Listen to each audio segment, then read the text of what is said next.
si Shernil Huepinco, nagkamit ng unang karangalan. Dahan-dahan na tutoy, ha?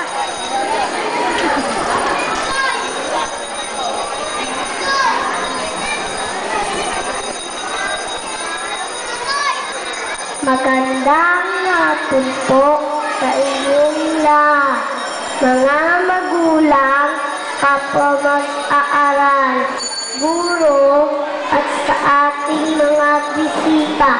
Ito ang araw ng pagtatapos at ang katuparan ng ating mga pangarap.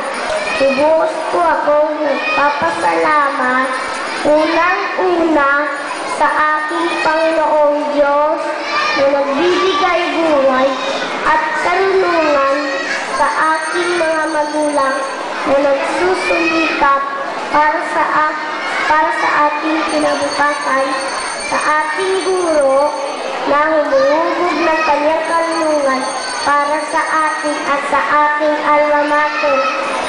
Kaya ako magsisipag tapos, maging bukas ang ating murang kaisipan, magsikap tayo, magsipag sa pagtuklas pa ng karunungan upang makatulong tayo sa ating pinapangarap na magandang kinabukasan, sapagkat tayo mga bata ang pag-asa ng ating bayan.